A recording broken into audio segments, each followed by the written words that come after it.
diante. Um dos ladrões ou malfeitores, crucificado, blasfemava contra ele, dizendo: tu não és o Cristo? Preste atenção em cada palavra. Salva-te a ti mesmo e a nós também.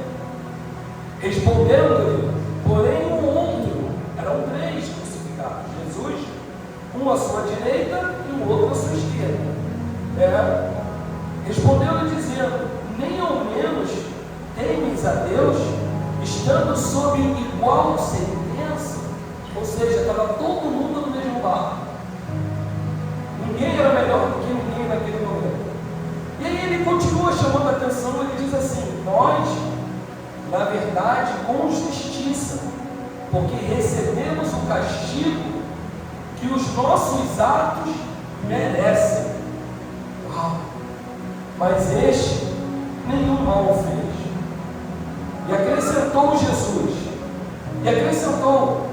Jesus, lembra-te de mim quando vieres o teu reino. E Jesus lhe respondeu: em verdade te digo, que ainda hoje estarás comigo no paraíso. Amém? Amém. Até aqui, amém? Amém. Como a gente conhece essa passagem? A gente sabe que no dia da crucificação de Jesus, aquele que se tornou maldito para que nós pudéssemos nos tornar benditos do nosso Pai, aquele que se tornou, que levou sobre si os seus pecados, para que nós fôssemos, para que nós pudéssemos ser perdoados pelos nossos pecados, aquele que sentiu a dor da ausência de Deus para nos salvar. Ele simplesmente, ele passa por todos os tipos de julgamento e ele é sentenciado à morte de cruz, como todos sabem. Só que ele não foi sentenciado sozinho. Ali haviam dois ladrões ou dois malfeitores, que tudo que vocês imaginarem, aqueles camaradas, eles fizeram. Tudo que vocês pensarem, tudo que vier na sua cabeça nesse momento, aqueles camaradas, eles puderam fazer enquanto estavam vivos, enquanto tinham liberdade, perdão. Amém? Só que um dos camaradas, que a gente não sabe se é um malfeitor da direita ou da esquerda de Jesus, ele começa a tentar tirar Jesus do plano da redenção. E isso é incrível, porque ele começa a tirar Jesus e dizer para Jesus, ele desafia Jesus: oh, Jesus, se tu és o Filho de Deus, desce dessa cruz. Eu te proponho esse desafio agora, salva você mesmo, porque tu é Filho de Deus, tu não é o Deus ressurreto, então desce, salva a ti mesmo, mas salva cada um de nós aqui também. Ele simplesmente desafia Jesus a fazer uma demonstração do seu poder, a demonstração daquilo que ele poderia fazer como Deus e não como homem. Porém, Jesus, ele não morreu na cruz como Deus, ele morreu como homem. Ele suou como homem, ele foi humilhado como homem, ele sofreu como homem, ele chorou, ele pediu a Deus: Pai, afasta de mim esse cálice, porque o maior castigo da história está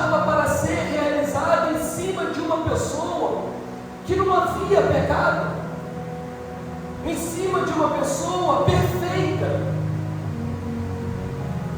E quando ele se encontra no Getsemane, que ele fala: Pai, se for possível, afasta de mim este cálice. Eu não vou suportar esse cálice. Eu não vou suportar a cruz.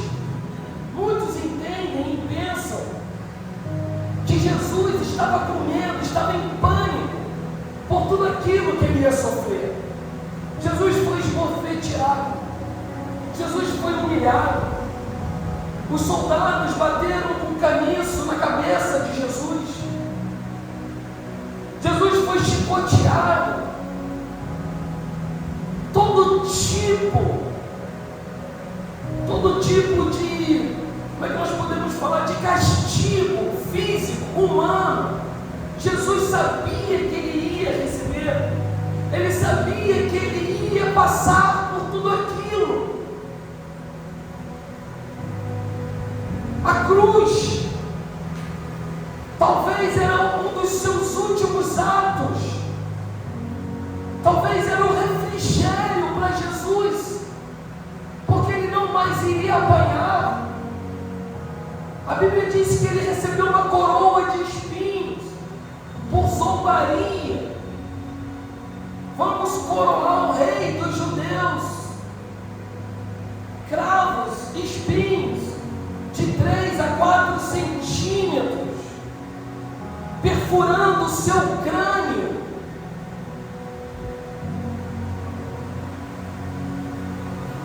Mas Jesus, em nenhum momento, ele abriu mão de mim e de nenhum de vocês. Em nenhum momento ele pensou em descer da cruz para não ter que passar por tudo aquilo que ele iria passar. Em nenhum momento ele recuou, pensando em demonstrar o seu grande poder. Em nenhum momento ele pensou em si, mas ele pensou em mim e pensou em você. Aleluia. Ele abriu mão da sua própria vida, e o Pai abriu mão do seu único filho, para que nessa noite você pudesse estar ouvindo uma mensagem de salvação. Aleluia. Que talvez não vai abrir o teu estímulo para você se levantar, para você glorificar, porque nós estamos falando de promessas, nós estamos falando de bênçãos, nós estamos falando de vitórias, mas estamos falando de salvação. Aleluia. Jesus, quando ele vira no Getsemane e ele declara essa expressão, ele não estava com medo do sinédrio, do pretório. Ele não estava com medo da via dolorosa. Ele não estava preocupado com Herodes, nem muito menos com Pôncio Pilatos. Ele não estava preocupado com os sacerdotes e escribas, que eram seus co-irmãos, que justamente foram eles que condenaram Jesus à morte. O pior de tudo não é a pessoa rejeitar Jesus, é tentar colocar Jesus numa cruz todas as vezes que ela peca. Não era o que eu estaria ministrando, fugiu completamente do meu controle.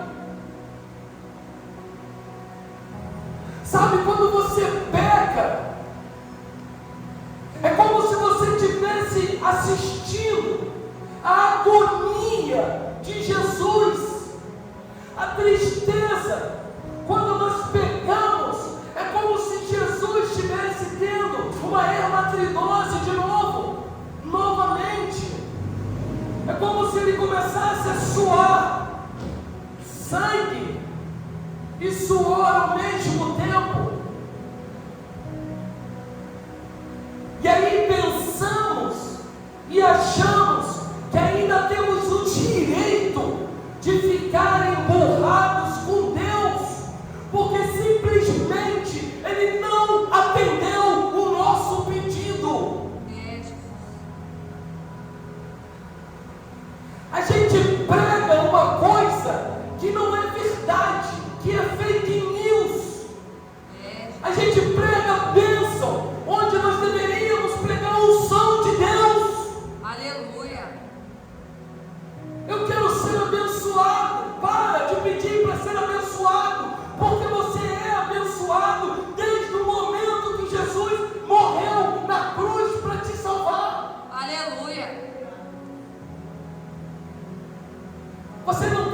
abençoado somente. Você tem que ter a unção, porque é a unção que vai quebrar cadeias. Aleluia. É a unção que vai te libertar. Glória a Deus. É a unção que vai te sarar. É a unção que vai te levar ao encontro de Deus. Amém. Olha o que o camarada diz, desce daí, e o outro fala, para de falar bobagem, Senhor, não quero falar sobre isso, sabe o que eu quero? Eu quero somente ser lembrado por Ti, no Teu reino. Aleluia. Glória a Deus. Quantas vezes você teve a capacidade, a coragem, em meio às suas orações, de pedir, pelo menos para ser lembrado por Deus no reino de Deus? Quantas vezes? Quantas vezes você já parou para pensar que tudo que você tem é muito mais do que tudo aquilo que você precisava ou mesmo imaginava? Aquela agonia de Jesus, vou voltar ao princípio. Pai, afasta de mim. Não era uma dor física, era uma dor interna. A agonia de sentir a ausência de Deus. Isso só presta, isso só é muito bem resolvido para nós quando nós entendemos que um dia nós tivemos o prazer de ter a presença de Deus em nossas vidas. Aleluia. Jesus andou com Deus a vida toda, mas de repente ele se sente sozinho, solitário, porque ele percebe, ele entende que a maior dor da sua vida seria carregar o pecado sobre os seus lombos, não o meu nem o seu pecado, mas o pecado de uma humanidade. De se tornar maldito, de entender que em algum momento naquela cruz ele estaria sozinho, ele não estaria mais em Deus e nem com Deus, porque Deus ele amava Jesus, era filho de Deus, mas o que Deus não ama é o pecado. O que Deus abomina é o pecado. E é por isso que nós vemos igrejas cheias da ausência de Deus. E é por isso que nós vemos igrejas cheias, mas vazias de Deus.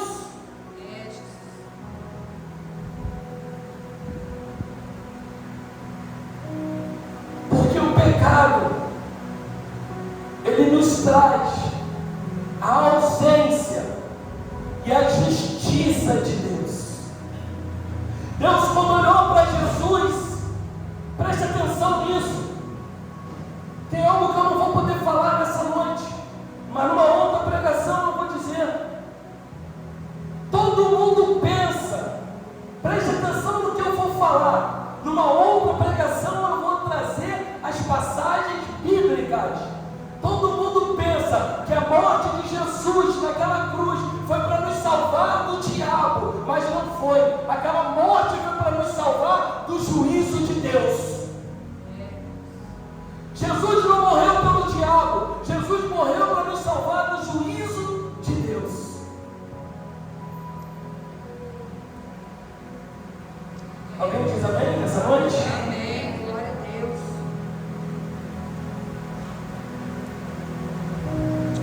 Então, lamentavelmente, eu vou dizer uma coisa aqui para vocês.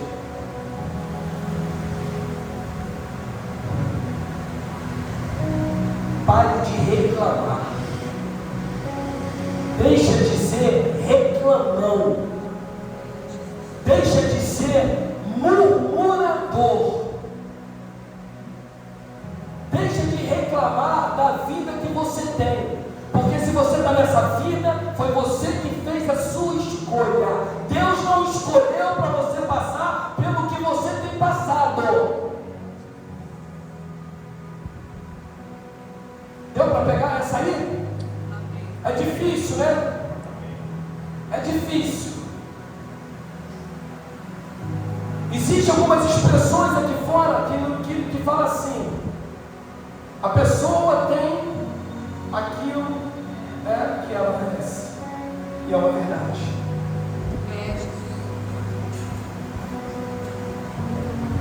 Casamentos frustrados é porque você mereceu ter um casamento frustrado, porque foi escolha sua. Relacionamento de amizade fracassada foi porque você escolheu determinadas pessoas para caminharem do seu lado. Enquanto Deus queria tirar, você colocava ela de novo ao seu lado. Pastor, eu não dou certo com ninguém, porque talvez o problema não está em ninguém, está em você. Simples. Olha, eu estou me trazendo essa mensagem hoje com muito temor, porque eu sei que tem pessoas que vão sair daqui com cara emburrada, chateado, talvez dizendo até que eu estou na carne. Mas o que me deixa mais confortável é que a igreja precisa ouvir o que diz o Espírito de Deus. Aleluia. Eu não me preocupo.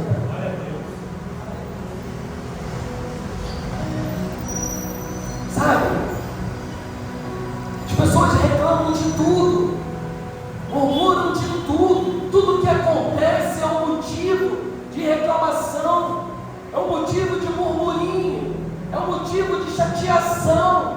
Se chateia com o marido, se chateia com a esposa, se chateia com o filho, se chateia com o pai, se chateia com Deus,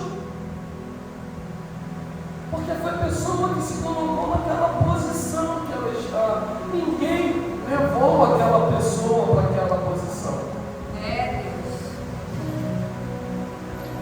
Ou vocês acham que Jesus foi crucificado porque ele se colocou lá, porque alguém colocou ele naquela posição? Todo mundo bate em Judas. Judas simplesmente fez um favor para Deus, fazer com que a promessa de Deus se cumprisse na vida de Jesus. Se não fosse Judas, seria o Cláudio, seria a Thalita, seria a Carla, seria a pastora, seria o Pablo, seria outro, seria alguém que colocaria Jesus. Mas sabe qual é o problema? É que Judas fazia parte do plano de Deus, mas você não faz parte do plano de Deus. Não para trair Jesus, não para barganhar Jesus, não para negociar Jesus.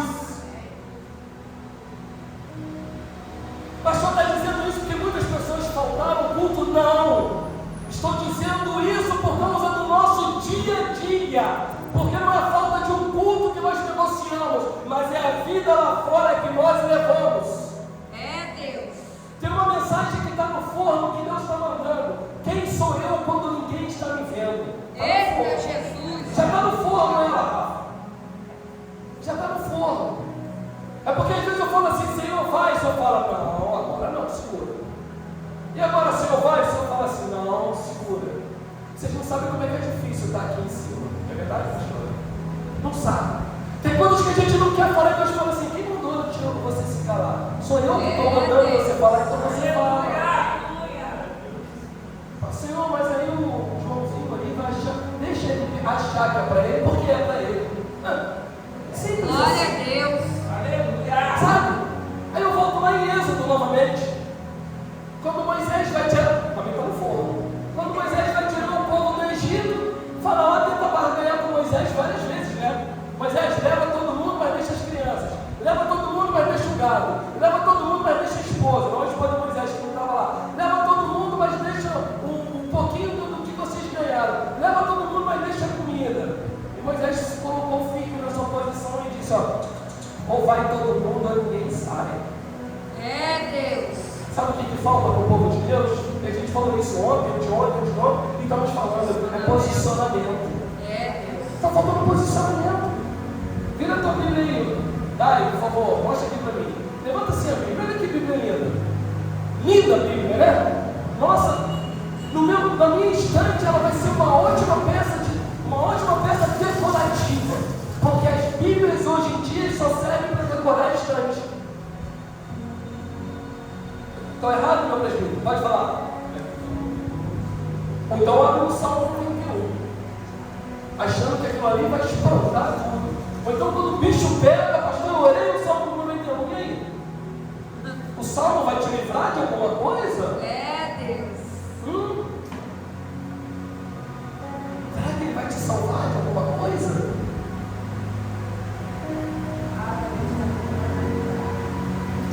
Vamos continuar então?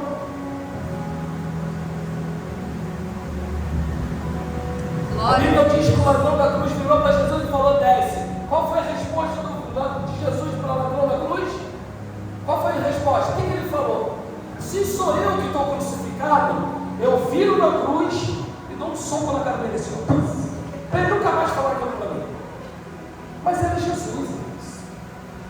E o que Jesus aplica para nós nessa noite? O que ele nos ensina?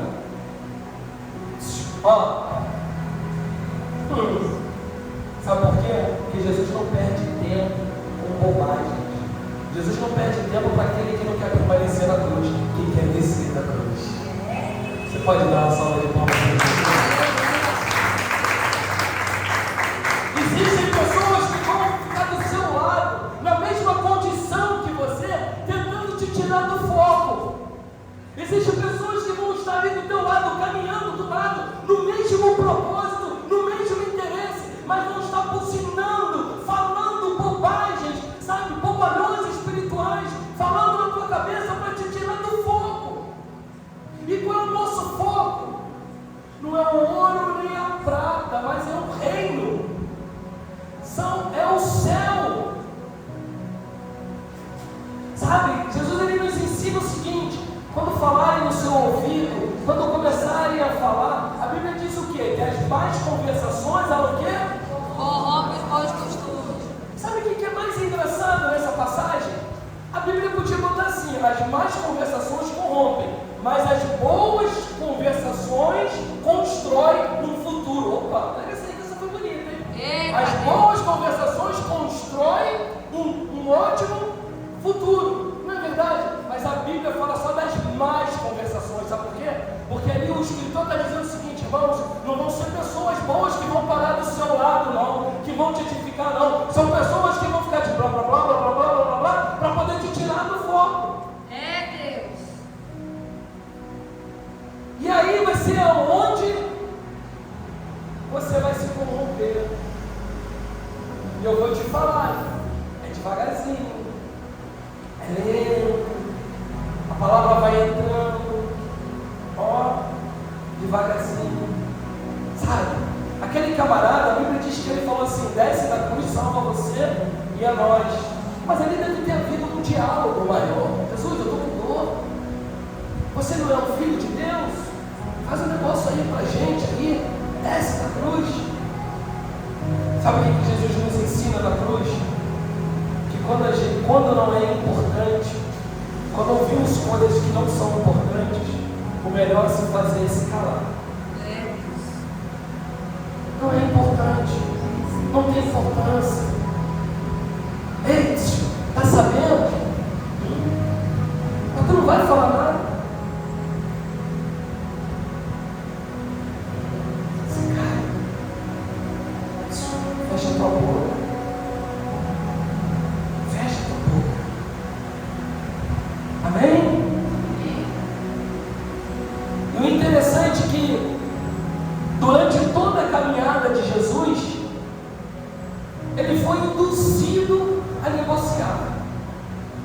Herodes tentou fazer ele negociar, fazendo com que ele pudesse fazer um tipo de mágica, né? Ele foi desafiado no pretório, no sinédrio, em todo momento ele foi desafiado. Ele foi desafiado por próprio Pedro. Quando os soldados vêm prender que Pedro corta a orelha ali, era a hora de Jesus dar um nocaute no soldado ali junto com Pedro. Opa, chegou meu tempo, para, só vem aqui para dentro de mim, não. Jesus se cala, segura Pedro, vai lá e pega a orelha do camarada e coloca no lugar. É, Deus. Jesus estava sendo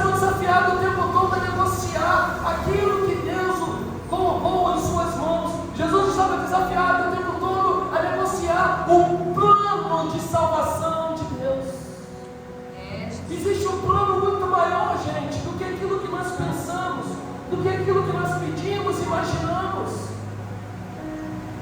Nós queremos muito um ar-condicionado aqui para a igreja, e eu creio que nós vamos ter, mas não é porque Deus vai abençoar, mas é porque nós vamos trabalhar para ter o ar-condicionado, porque a bênção de Deus já foi feita lá na cruz do Calvário.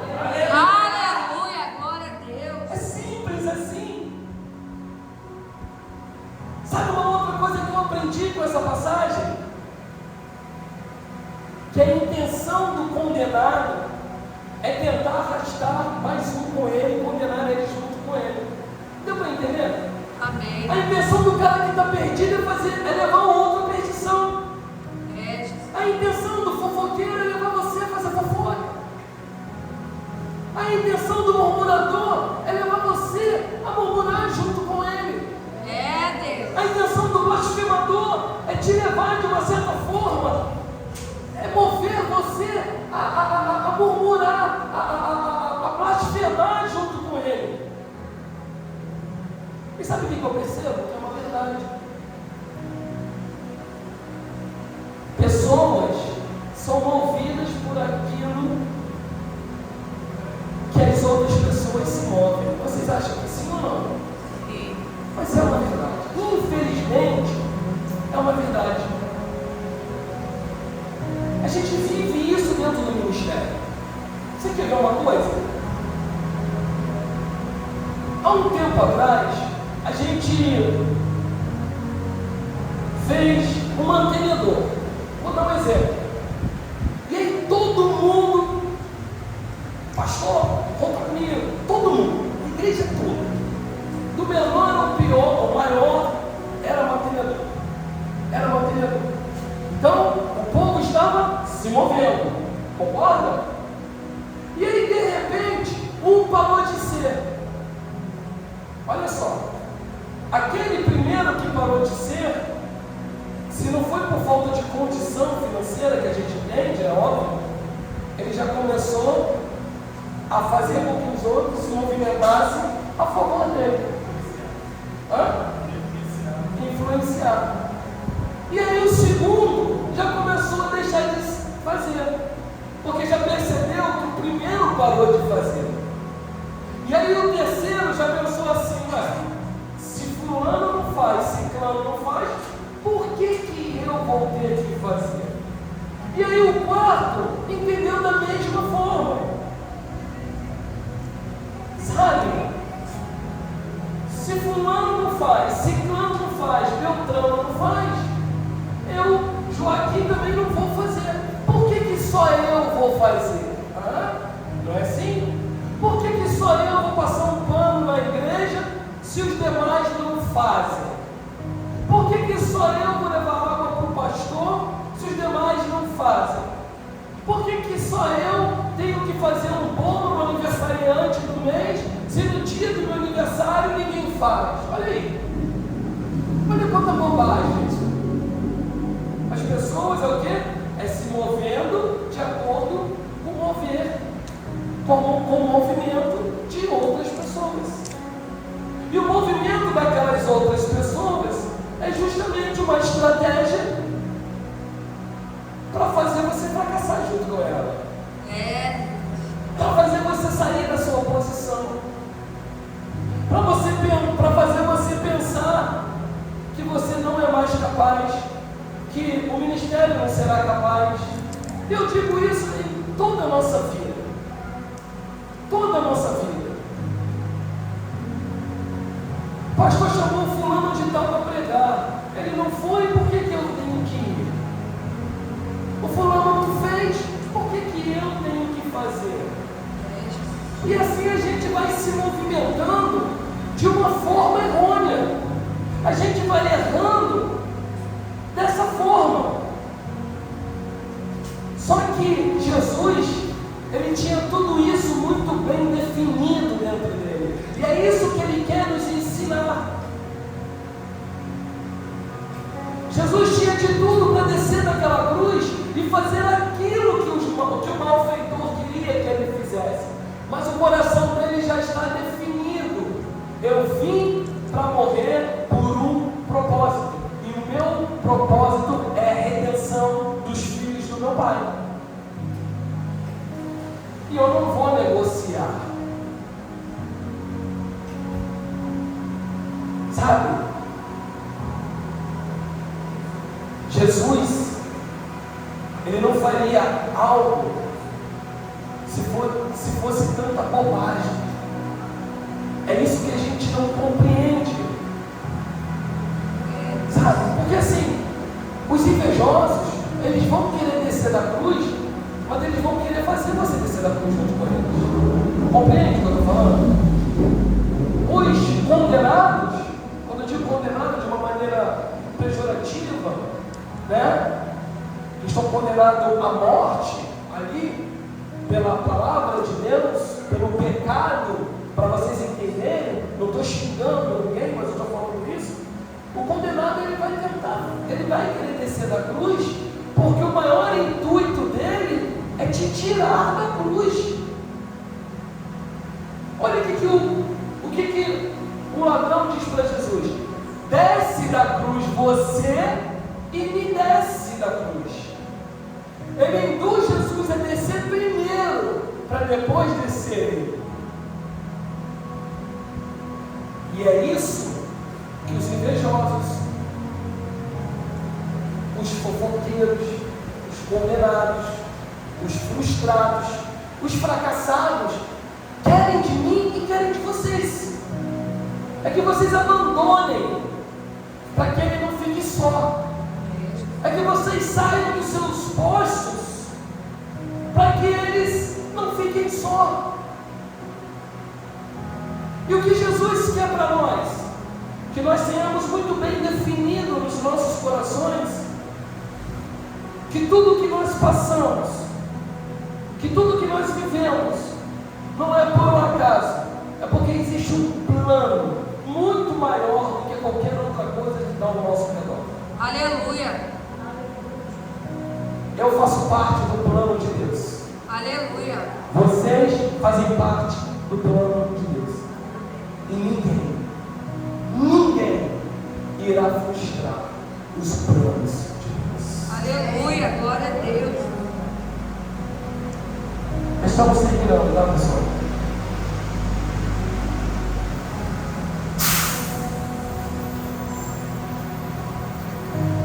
Porém, o outro ladrão da cruz chama Jesus também para um diálogo.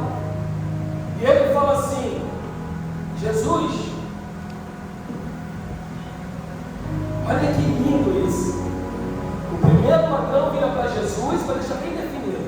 Ele vira para Jesus e fala o quê? Desce da cruz. E Jesus faz o quê? Ela fala, se cala. Jesus não fala nada. Jesus fica calado. Como nós falamos, Jesus não tem tempo para bobagem.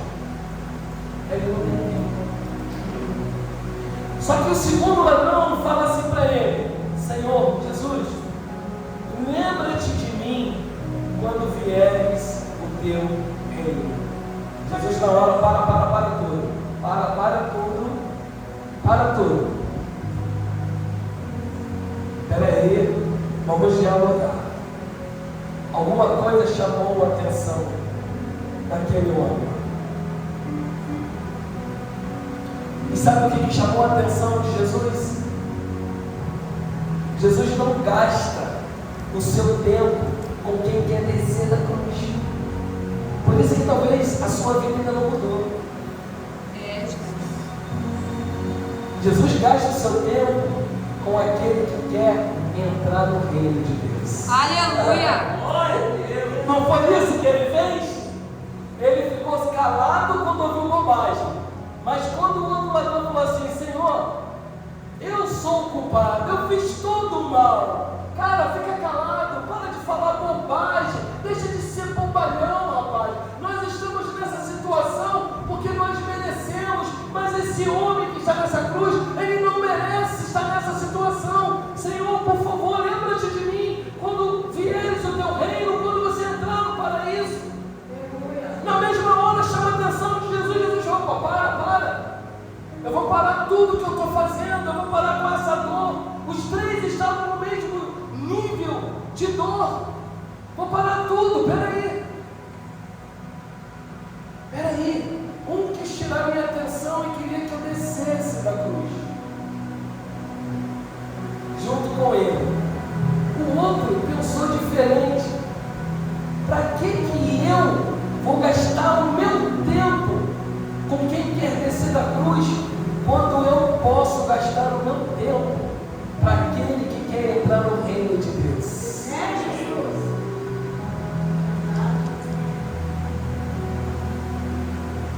E aí vem uma pergunta que não quer calar.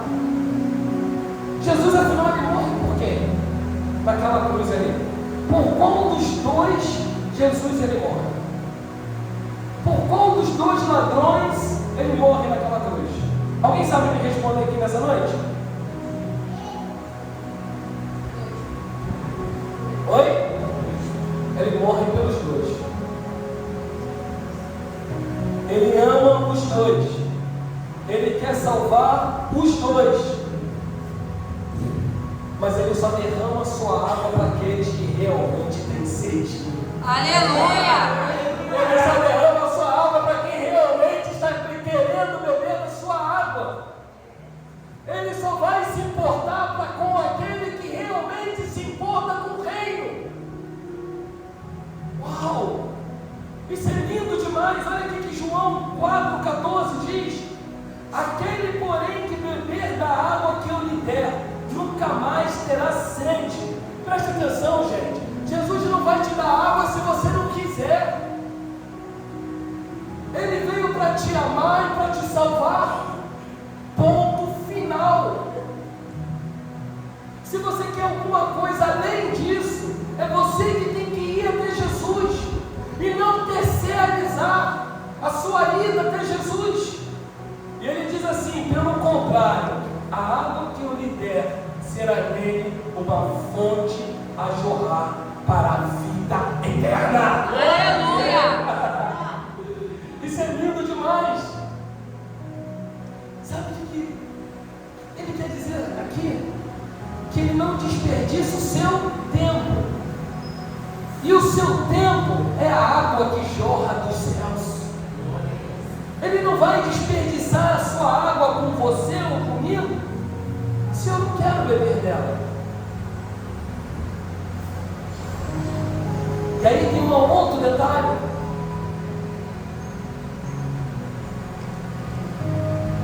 Se você já bebeu dessa água, não desperdice ela com aquele que não quer beber. Forte, né? Você vai continuar amando aquela pessoa. Você vai continuar orando pelaquela pessoa. Mas é ela que vai ter que buscar a fonte de águas vivas. Será ela que vai ter que querer buscar a fonte de águas vivas. Não será você. Sabe, na filosofia é tudo muito lindo, é tudo muito forte, é tudo muito importante. Muitos zombam de você, muitos zombarão de você, enquanto você estiver nessa cruz. Aquele homem não pede para descer por um acaso, mas ele estava zombando também de Jesus.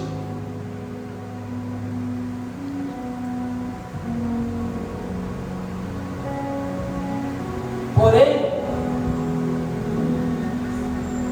todos que zombarão e zombam de você estão no mesmo cenário que você.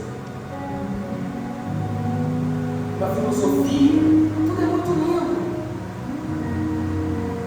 Só que Jesus não é filosofia, Jesus é salvação. Aleluia! Jesus, ele não é filosofia, ele é salvação, ele é palavra, ele é vida. Sabe? E aí entra algo aqui muito sério, porque quando você está na oposição, as pessoas zombam de você, as pessoas tiram aquele sarro de você, porque você estava 30 minutos de joelho na presença do Senhor. Deve estar dormindo ali. Duvido que está na presença. Tá de brincadeira. Ela tem que chegar na igreja e dobrar o joelho para orar. Por que não fez isso quando chegou em casa?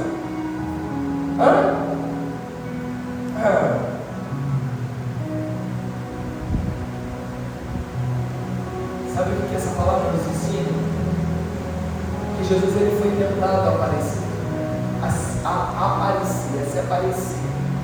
Ele foi tentado a se colocar numa posição de exposição.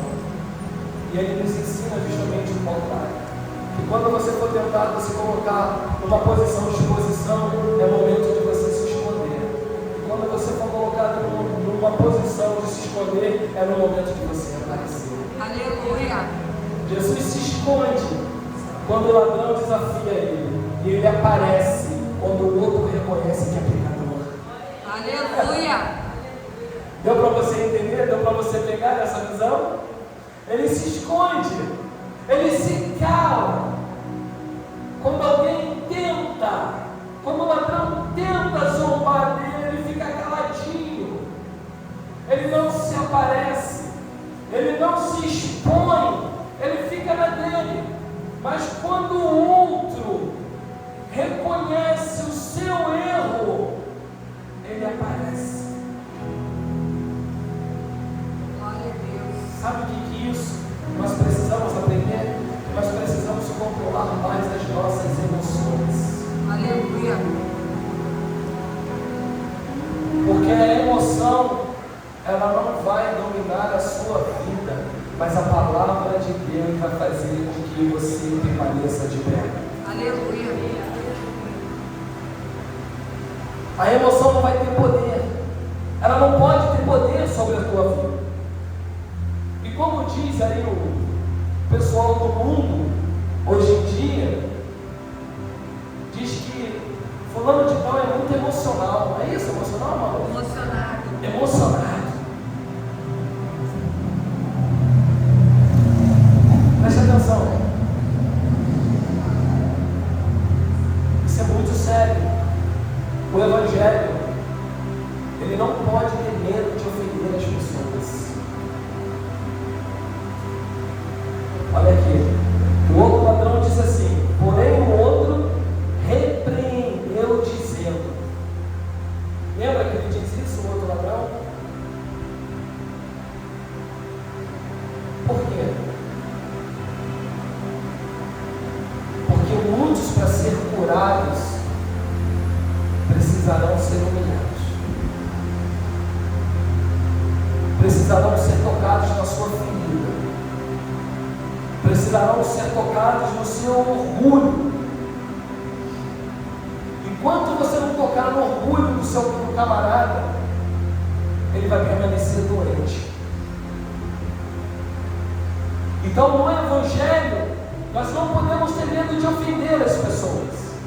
Quando nós falamos ofender, é ofender dentro da palavra, é dar chibatada, é falar não o que pensa, mas é falar o que Deus manda. Aleluia. Deixa eu fazer uma pergunta para você nessa noite. Alguma vez você chegou para alguém e deu uma chibatada que veio diretamente dos céus?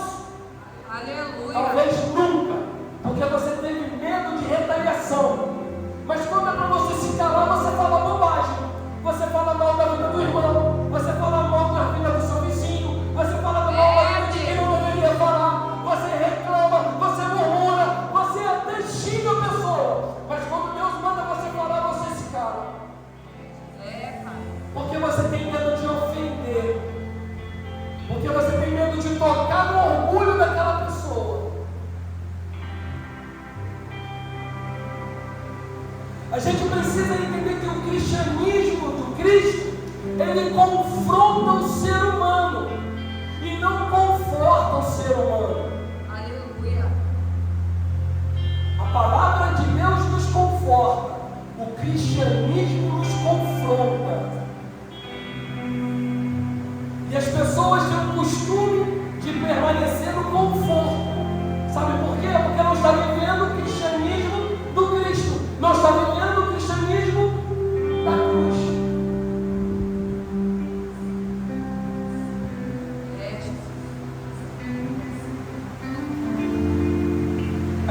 precisa aprender que a autoridade do cristianismo, do Cristo, não está ligado em filosofias, em métodos lançados dentro da igreja, em gritos. Já percebeu que quando a gente quer mostrar autoridade, a gente grita? Se uma pessoa gritar no ouvido, eu saio correndo. Não vai me mostrar autoridade, vai me deixar com medo. E a autoridade não é para você ter medo, a autoridade é para você temer, é para você ter reverência.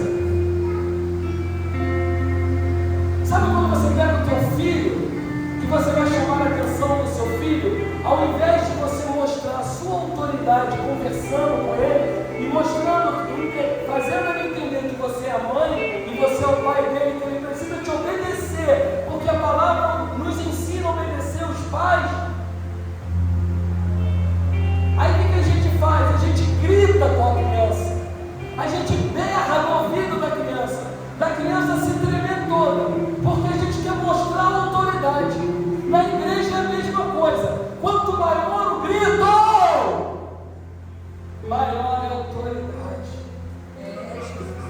Quanto maior o som, maior é a autoridade. Isso é filosofia, isso é um método. E esse cristianismo do Cristo é você viver no secreto aquilo que você vai mostrar no coletivo. Deus. É você mostrar no coletivo aquilo que você aprendeu em secreto. Você pegou essa aí? Esse é o cristianismo do Cristo. Sou eu viver no secreto aquilo que a minha vida vai demonstrar no coletivo. E sou eu viver no coletivo aquilo que eu aprendi no secreto. Deu para você virar a chave? Deu para você entender que o cristianismo do Cristo é totalmente diferente daquilo que nós vivemos? É totalmente diferente daquilo que Jesus nos ensinou. Jesus nos ensina nessa noite que nós, como diz o Rafael, não damos tempo para bobagem. É isso que ele nos ensina. Mas por outro lado ele nos ensina o seguinte: peraí, pastora, quer conversar comigo o quê? É sobre o reino? Senta aqui, vamos conversar sobre o reino.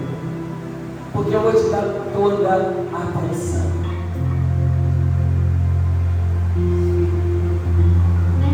Deixa eu te fazer uma pergunta aqui para encerrar. Há quanto tempo você não senta na igreja e não sai da igreja falando da ministração que foi ministrada naquela noite?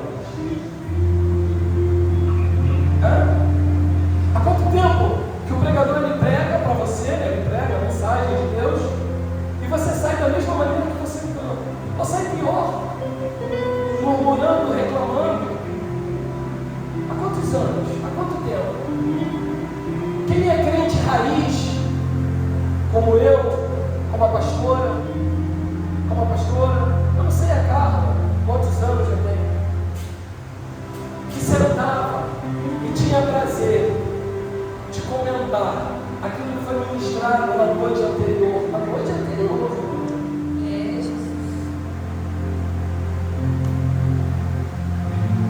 Quanto tempo?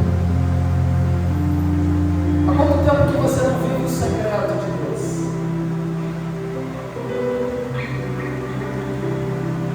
Há quanto tempo que você não tem uma experiência sobrenatural com Deus? Ah, pastor, eu não me lembro mais, sabe por quê? Porque a tua cabeça está cheia de bobagens.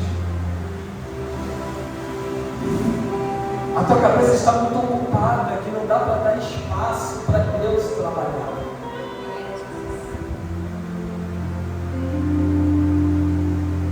Eu estou tão corrompido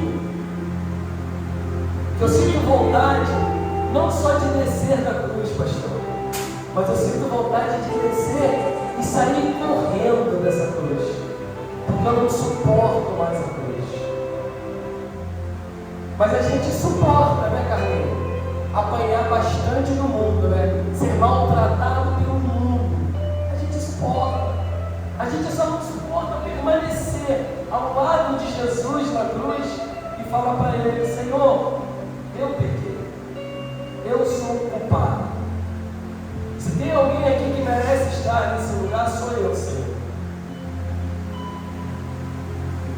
Pastor, eu falo com Deus, mas Ele não me atende. Claro, você quer negociar com Deus. Você não consegue entender que para você começar a falar com Deus, a pastora sabe disso muito bem, você precisa se humilhar na presença de Deus. Fala isso que é mulher de oração. Não se começa uma conversa com Deus sem antes dizer para Ele quem você é. Como o ladrão da cruz fez. O ladrão da cruz, ele delata ele mesmo, delata ele mesmo e delata o seu companheiro. Senhor, olha só, peraí, você não deveria estar falando isso não, porque nós somos os culpados, nós somos bravos, nós fizemos um monte de besteira, eu reconheço. Há quanto tempo que a gente está, soltos? Há quanto tempo que nós, ou muitos de nós, está tentando descer da cruz e não consegue?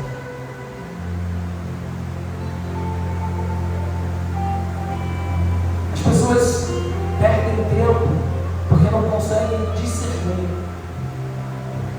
que a palavra de Deus, ela não veio para nos trazer conforto, ela veio para nos trazer confronto. Como assim, pastor? Ela nos convida, ela nos desarma, ela nos convoca a nos confrontarmos, a se confrontar consigo mesmo.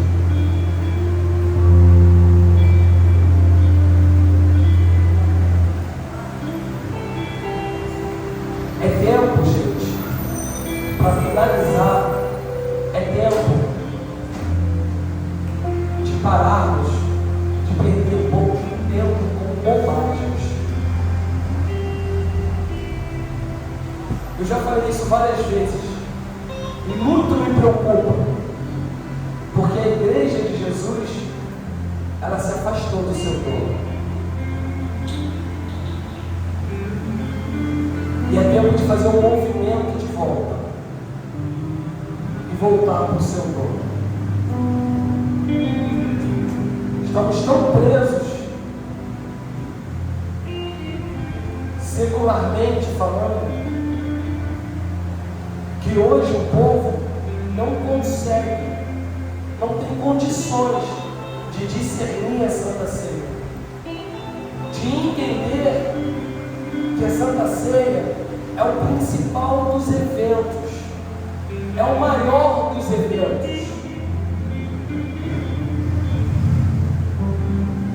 Ontem foi uma noite de festa e nós dançamos na presença de Deus. Hoje nós viemos para a casa do Senhor só na misericórdia, cansados de tanto que dançamos e pulamos. Mas a minha maior motivação, ela não pode estar nas músicas, naquilo que eu ouvi no dia anterior. Mas a minha maior e a única